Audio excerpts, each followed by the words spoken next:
There we go. All right. Okay, there we go. Welcome to the Sarpy County Board of Equalization meeting. Today is Tuesday, August 6th, 2024. It's 3:00 p.m. Anyone wishing to speak either during open public comment or on an agenda item must sign in with the county clerk on the approved sign-in sheet located at the county clerk's desk, just right up here. If you've already been spoken to, I think we're okay there, but this is for open public comment. The sign-in sheet shall be considered part of the meeting minutes, and if you're here for public comment, not the folks we've talked to already, then we'll have you sit in the reserved section over here on the left-hand side from my perspective. The first 15 minutes of each scheduled board meeting is designated for individuals to address the board on topics not otherwise listed on the agenda. And if no individuals are present to make a public comment at the start of the board meeting, the meeting will immediately move to the scheduled agenda. Anyone requesting to speak to the board on a specific agenda item is encouraged to notify the clerk by email prior to the scheduled meeting time. And for additional information, we've got the board rules up on the agenda. Please silence all cell phones. A copy of the Nebraska Opens Meetings Act is located on the north wall of the county boardroom. We have present today Commissioners Kelly, Klug, Warren, and Burmeister, along with our County Administrator Bonnie Moore, our County Clerk Deb Hotaling, our County Treasurer Jeff Mikesel, and our County Assessor Dan Pittman. Please stand for the Pledge of Allegiance. I pledge allegiance to the flag of the United States of America and to the republic for which it stands, one nation, under God, indivisible, with liberty and justice for all.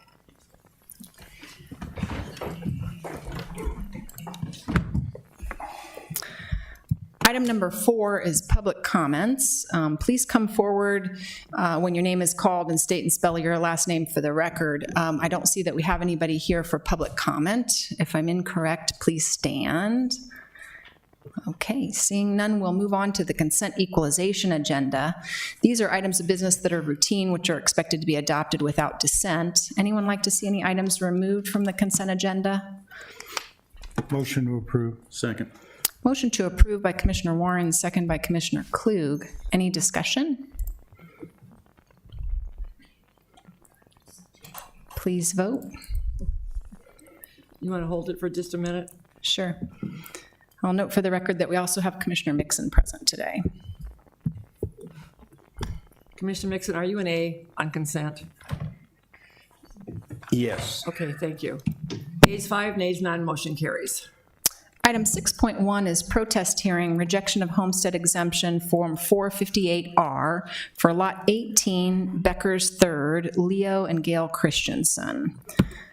So on this matter, if the Christensens are here and would like to speak, you can please come forward to the podium.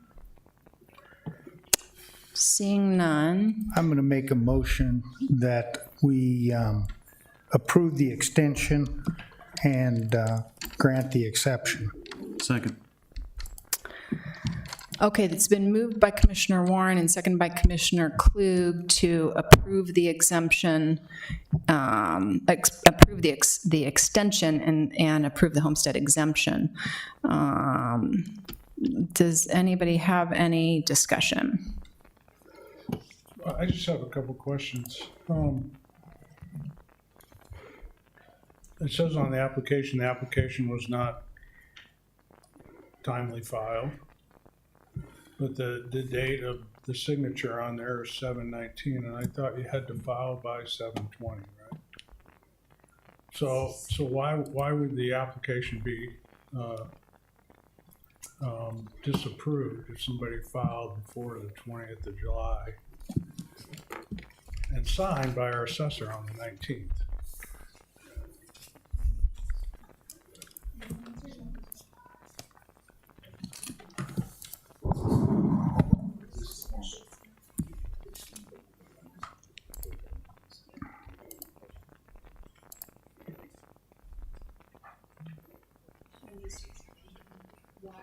Yes, okay. Dan Pittman, Sarpy County Assessor. Yes, was received on the 19th, and then it looks like, I believe the 19th was a Friday, And it looks like the taxpayers submitted their protest due on the 22nd, which is a Monday. So, But the form is signed on the 19th, and the guidance I got from the county attorney's office was that the request for extension was disapproved by the assessor's office. Commissioner Kelly, the application was filed on the 19th. That application was due to the county assessor by the end of June. So the deadline for the extension does not go before the assessor, it goes before you. And that deadline to So request the anything that extension is wasn't the filed 20th. before the 30th of June would be denied by the assessor's office? That's correct. Okay. Well, that's mixed up. Mr. Pittman, and I'm going to ask also our county treasurer to come up, because I've got a couple comments. And the comments are, and the first one is to county treasurer, Mr. Mikesell. If you do not pay your real estate taxes on time, what's the penalty? No, this is, There is a monthly fee, I'll get you that. I don't need a specific amount. It's some interest probably. There is. Okay, and then is there a penalty too? Yes. Is it a percentage of the taxes owed, or is it just a flat amount? Okay. It's not, and then you have X amount of time before you get into all the other legal stuff. The other one is, Mr. Pittman, on these homestead exemptions, whether they're military-based, income, whatever, we have people filing, and because we miss a deadline, it's a pretty severe penalty. I've been thinking about this, and this really, and you've heard my comments about taxes in this state and the fairness and not fairness. And this here, to me, is one of those where, and I know you both, and I'm not picking on you, you both are following what the Nebraska legislature in statutes has put out there for us to follow. But it's so unfair when you look at that. You look at somebody missing a deadline, and that exemption for their homestead will cost them a lot more money than anybody not paying their taxes on time. well, you might keep in mind, like you said, as a state program, they go to great lengths on the homestead exemption to notify people to file, and we do pre-printed forms to anyone that got it the year before, so they're mailed straight to them to get them rolling.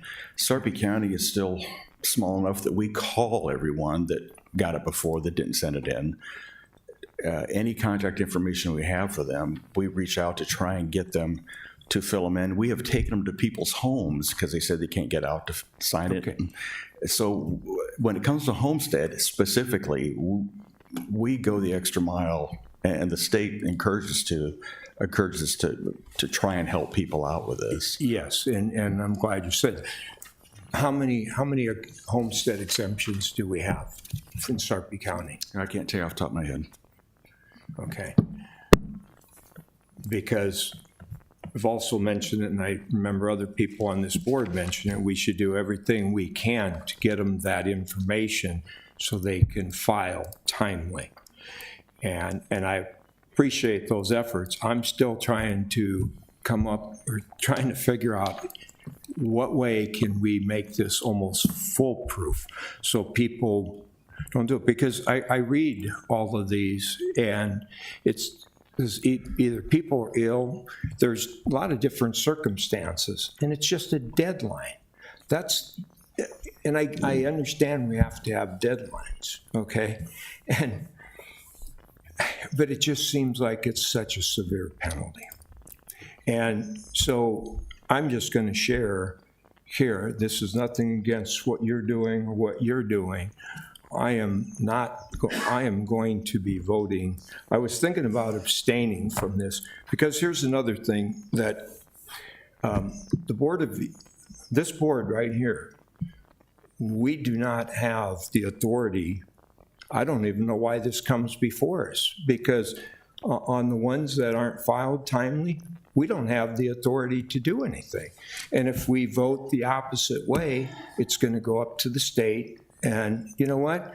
State made the law, so I'm going to send it back. I'm going to vote no on all these, and I'm going to send it back to the state and let them help figure this out a little bit more, because we have a lot of people, a lot of our citizens, and I'm talking about the citizens of Sarpy County, that are here and trying to do everything the right way or in the right manner. And it seems like we penalize them. And again, this is all coming from the state level. We're an extension of the state of Nebraska. So anyway, those are my comments, and I'll keep it at that. Well, I mean, essentially, I don't know what the value of their home is, but let's just say it's an average home in Sarpy County is probably about $8,000, basically penalty. It's a stiff penalty. Yeah, that's huge. So I just got one question for the county attorney's office here. And so I know Commissioner Mixon's going to feel good and vote with his heart on this. And it sounds like we got a motion on the table to do that,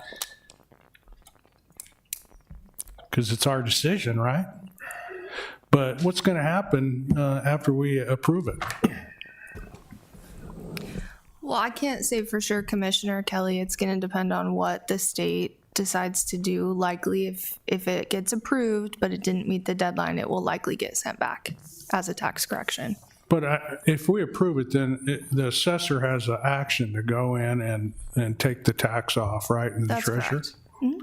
So it'll get taken off. So what you're telling me, though, is even if we approve it, the state can say, thanks for your input, but we don't care what you think. So if that's the case, why are they even asking us to approve it? Just asking for a friend up here.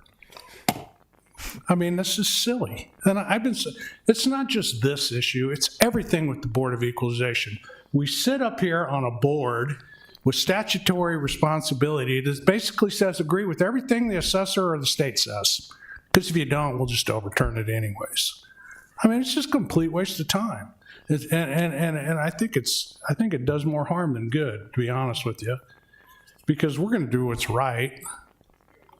And we generally try to do that on all our decisions, but it really doesn't matter what we think at the end of the day. And that's wrong. Because don't elect me and tell me to come up here and make a decision on the behalf of the citizens and then shove it back in my face, because you can. The role of elected officials, the role of government is to serve the public. Serve the public.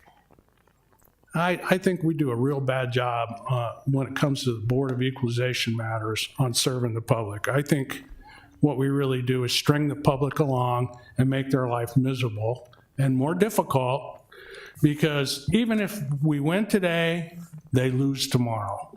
And that makes absolutely no sense to me. So you're going to ask me to give you my judgment, and I'm going to give it to you, but somebody's just going to turn around and say, Kelly, you're an idiot. We don't care what you think. But thanks for giving us your opinion. Well, if you don't care what I think, don't ask for my opinion. That'd be the best thing. And that's a legal thing. That's something I don't have any control over.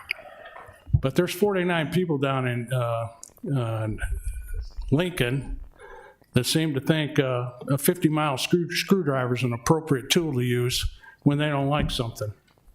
And they push it right back in our face, and that's just wrong. So that's my opinion.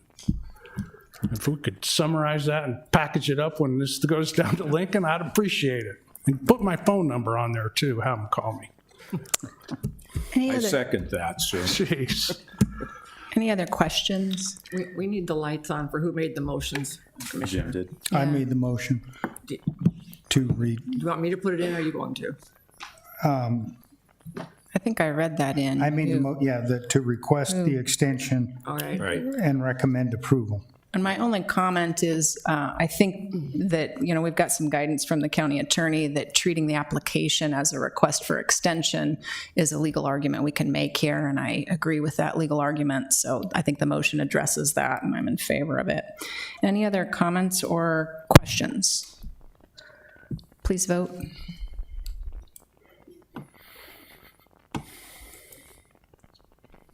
Ayes 5, nays none, motion carries. Item 6.2 is protest hearing, rejection of homestead exemption, Form 458R for Lot 186 Chandler Acres.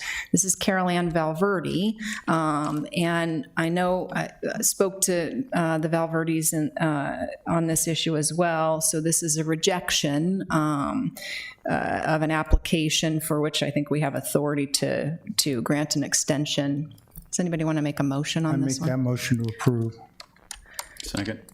Commissioner Warren moves to grant the extension and grant the application, and Commissioner Klug seconds that motion. Does anyone have questions or comments?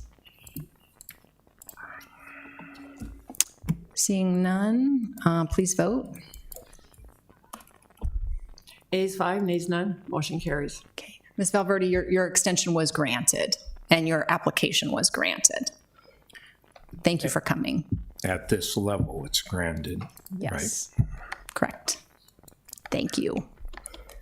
We will move on to item 6.3, protest hearing, rejection of homestead exemption, Form 458R for Lot 170, Haida Hills 2, Thomas Major. Is anyone here for this application?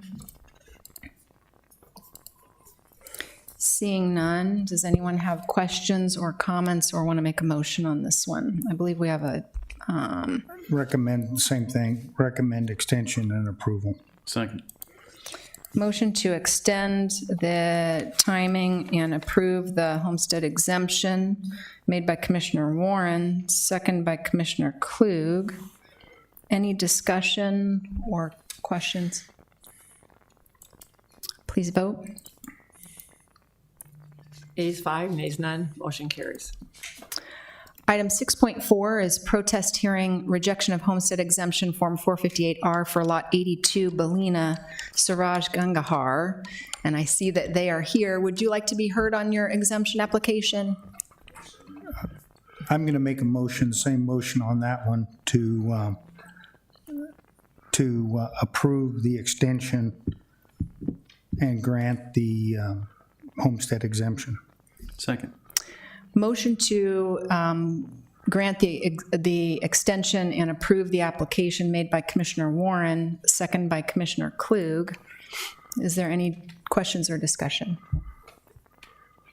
I'd like to ask the county attorney then, if we are outside the statutory timeframe,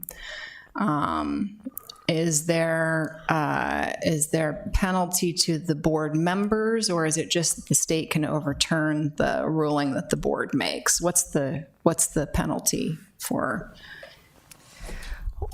On the question of penalty, I'm not aware off the top of my head if there's any penalty for that sort of action. I'd be happy to look into that further for you. As far as the state overturning, it would likely be the same as the previous exemption that you guys approved. The state may kick it back and you may see it again as a tax correction, and they may not. So my recommendation is to deny the extension because it is outside of that statutory deadline to request it. And if you want any further information, I'd be happy to look into it. I have a little bit of a harder time with this one, although on a personal level, I'd like to approve it because we don't have a legal argument on the timing. And because I can't come up with one, although I wish I could come up with one, I can't come up with a reason that I can vote for it. When was the application filed with the assessor? 26th is what it says. And I talked to the Gangahars before. They had talked to the clerk's office.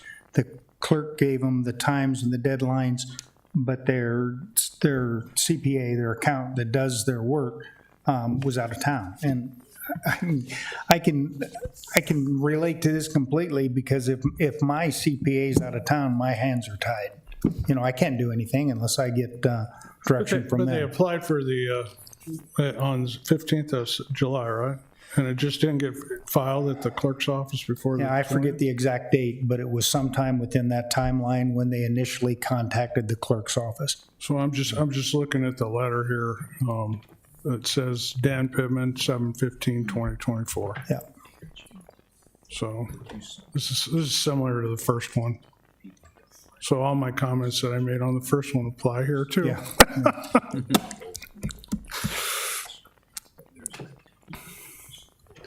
Sure. So now I'm confused. I thought the filing was made on the 26th, but the It rejection, was received on the It was 20th. received in the clerk's office on the 26th, and the application was filed at the assessor's office, if I'm reading this form right, and signed by our assessor on the 15th of July. anybody have some guidance for us? Commissioner Burmeister, that's correct. It looks like the notice of rejection of homestead exemption was signed by Mr. Pittman on the 15th. The letter that the taxpayer has submitted, their written request to this board for the extension, is dated July 25th, 2024. So the statutory guidance is that this letter must be received by the clerk's office by July 20th. But if it was rejected on the 15th, would they even have had it by the statutory deadline? Are those mailed?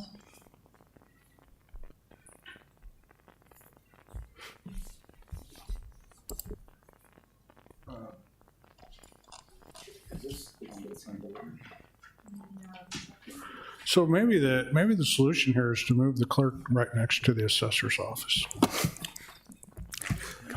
I'll go for that. What do you guys think, huh? I think you're on a roll today, Commissioner Kelly.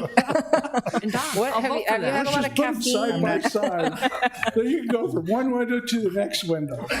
I'm not permitted to think on this board. Just saying. It used to be like that, you Smarter know. government, smart government. Your bookends are trouble, I'll tell you. It's 14% a year. Right, Yeah. yeah. No, thank you. From the date of the delinquency, 14%. And no fee, no penalty. 14%. Okay, like I said, I'm just comparing a real stiff penalty. It's not waived. No, I'm good with that one.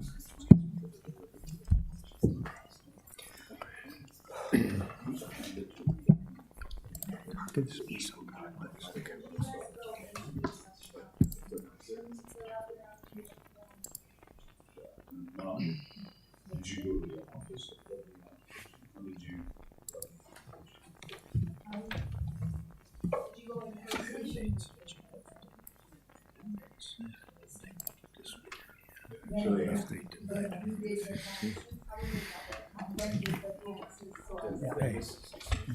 Yeah.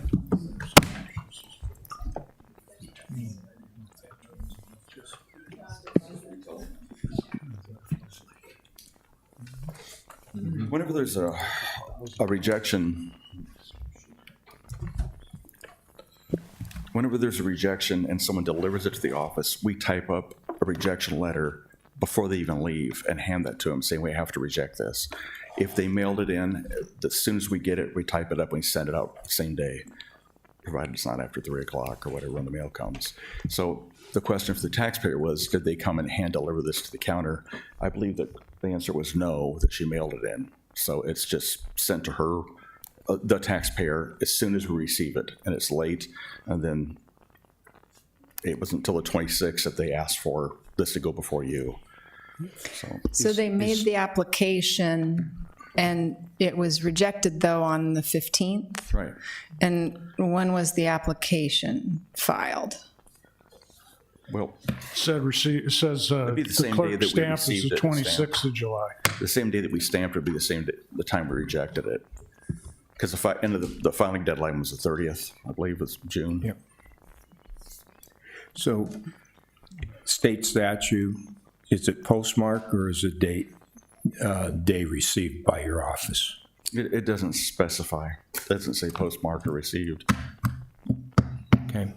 I'm sorry, I'm still confused. How it could be rejected on the 15th, and so if the application was made, how can the application be made on the The 26th that it was application- rejected on the 15th? It came in on the 15th, it's due on the 30th. It came in on the 15th of July, it's due on the 30th of June, the first one. Sure. So then they rejected it, gave them another letter to, and they didn't get the extension filed until the 25th or the 26th. That's where we're at on this one. But can't we treat the application as a request for extension like we did in the others? I mean, the guidance from the Department of Revenue is that they are two separate things. You can decide you're going to treat them that way if you would like to, because that's how you treated the other one. But as far as the guidance that we have, they are two separate requests. One is the application for the homestead exemption. One is the request to this board for the extension of that application deadline. Got it. As long as the application was made before the extension deadline, I think that's good enough for me, so. That's your legal argument. That's, Okay, yes. we're good. All right. And to me, this is just a sampling of what Gangahars or our lady here, we deal with this every week and don't understand it. So how do we expect our taxpayers, who are probably sharper than I am, but to do the same thing, to deal with this? Most people, if they get an email, do you check your email once a week at home? Most people don't.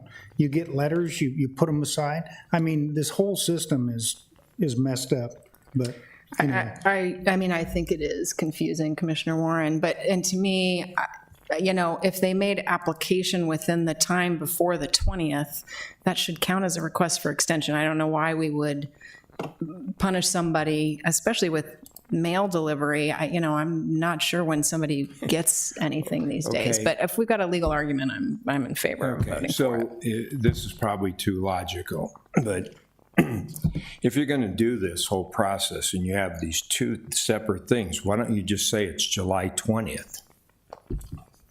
Instead of June 30th, well, now you have another chance and you can do this. Why don't we just make it July 20th? And Again, ask the legislature again, that question. again, state of Nebraska, I get it. So anyway, Any further discussion or questions? Please vote. Oh, yes, I don't have a button yet. somebody needs. Ayes 5, nays none, motion carries. I just kind of want to say for the record, these are hard, and this board really wants to be mindful to the taxpayer and do everything that we can. So generally, if we've got some legal argument, this board has been good about voting in favor of the taxpayer. And when we don't, that's when it becomes hard. Here, I think we had legal arguments in all of our cases. What would be difficult is if there wasn't an application before that July 20th deadline. We're going to struggle with those, just sort of pointing out, since it's kind of a complicated issue at this point. But we appreciate you all coming out, and we hope that our decisions stick. So let me summarize just real quick for everyone here. Everyone that filed, you filed late, and then you filed the extension before July 20th. Yours was approved, and it's going to, that one will be okay. It's the ones if you filed late and then you filed the extension late, even though we approved it here, the state of Nebraska might kick it back. So, How do we get notified? state, well, Dan, that would be, it's either through your office or the state of Nebraska will notify if it comes back. Yeah, it's a state program, so the state will notify the county assessor and the taxpayer. Okay. Okay, thank you. Thanks, Dan. Okay, all agenda items having been addressed as published, the Board of Equalization is adjourned and will reset for the Board of Commissioners. Okay. Welcome to the Sarpy County Board of Commissioners meeting. Today is Tuesday, August 6th, 2024. It's 3:30 p.m. We have present today Commissioners Kelly, Klug, Warren, Mixon, and Burmeister, along with our County Administrator Bonnie Moore and our County Clerk Deb Hotaling. Item number 3 is public comments. I didn't see anyone signed up for public comments. Does anyone want to make a public comment? Okay, seeing none, we'll move on to the Commissioners, Administrators, announcements, and comments, starting with Commissioner Mixon. I think I'm worn out. I'll pass. No comment. No comment, thank you. Commissioner Kelly? Well, I'd just like to thank all the folks that have been working over the last week to help people get their electricity back. It's been a pretty dire situation in a lot of communities. You don't know how much you appreciate something until you don't have it.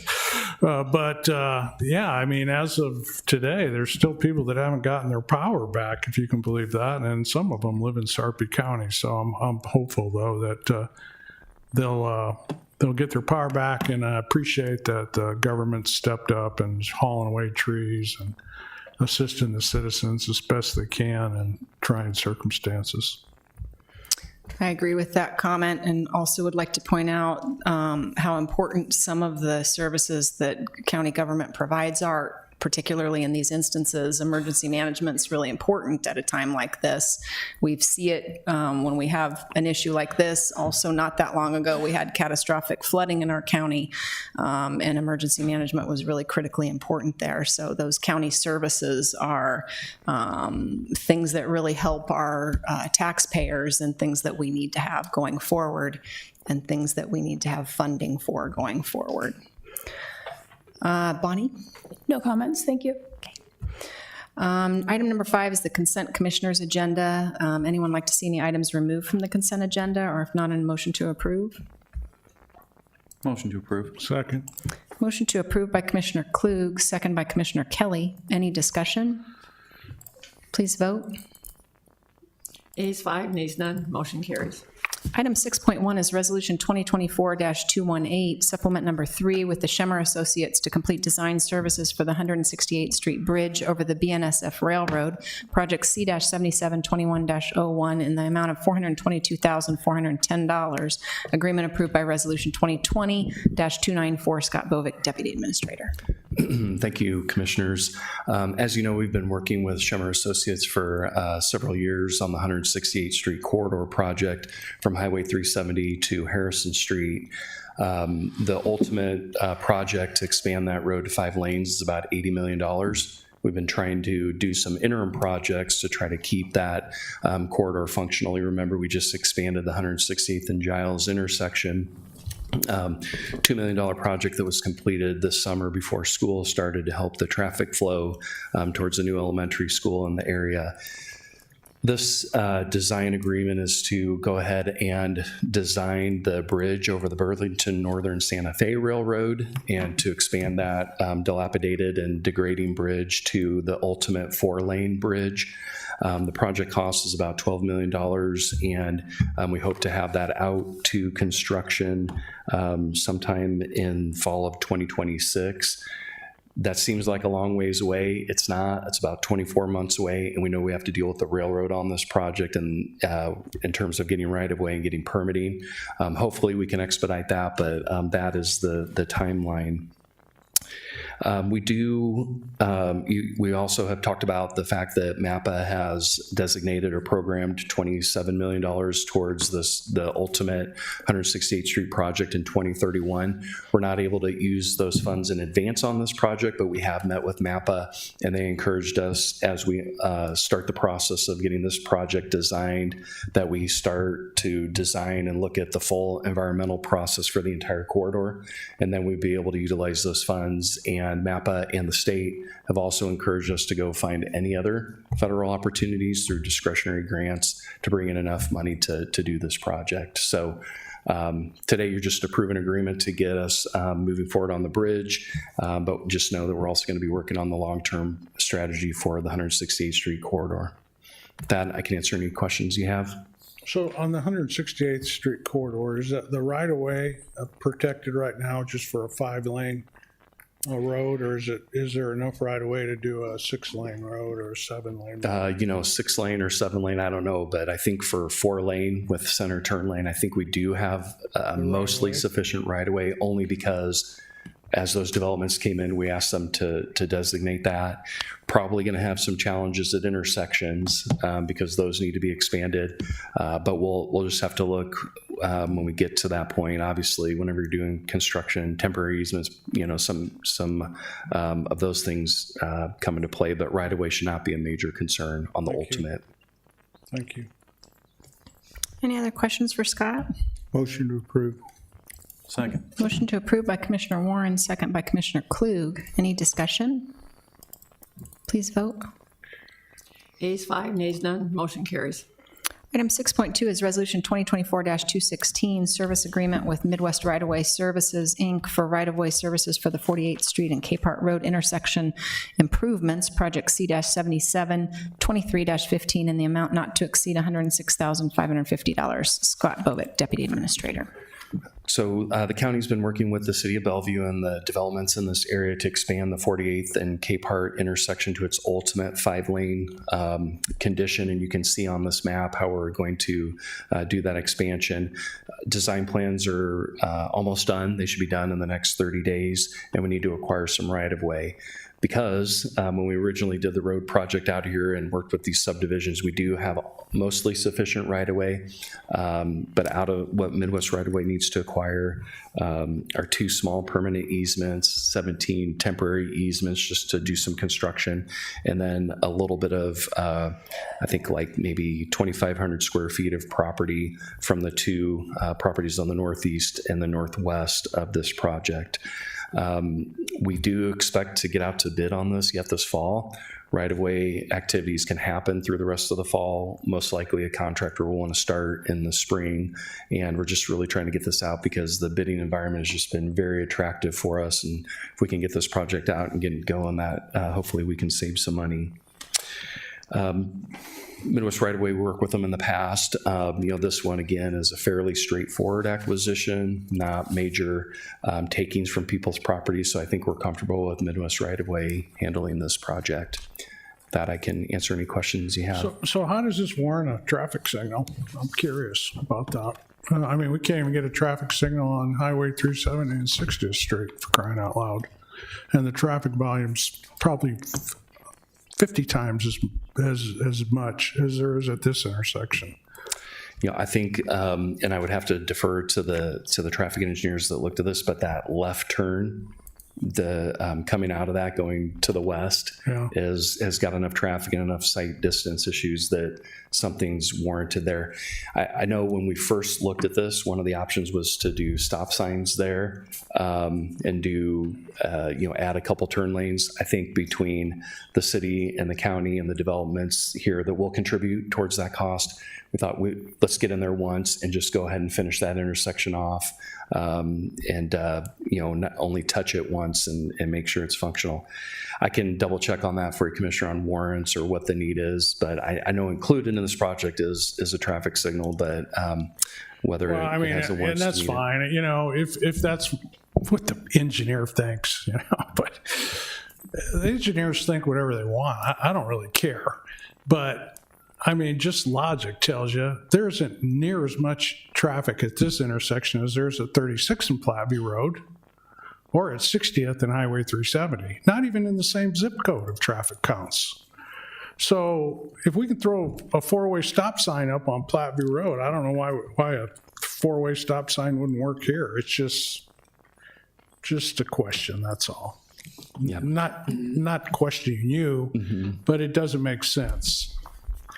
And then again, I know there's a lot of discretion involved in this, but it seems like the inconsistency is the only consistent thing I see when it comes to engineers' recommendations.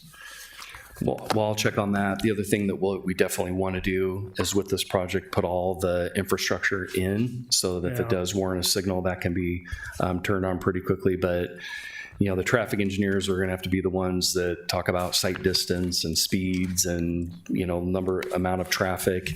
The other thing with this area, this is really there's only one way out at this point, 2 ways, this road, 48th Street, and then the one to the west. Most of these folks, it's a distance to go to the east, and there's really no way to go to the south or to the west yet.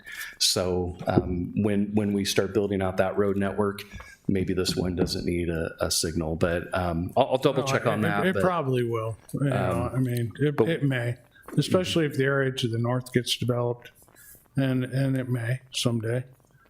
But okay, thanks. Yep. Any other questions for Scott? Anyone want to make a motion? Motion to approve. Motion to approve by Commissioner Klug, second by Commissioner Warren. Any further discussion? Please vote.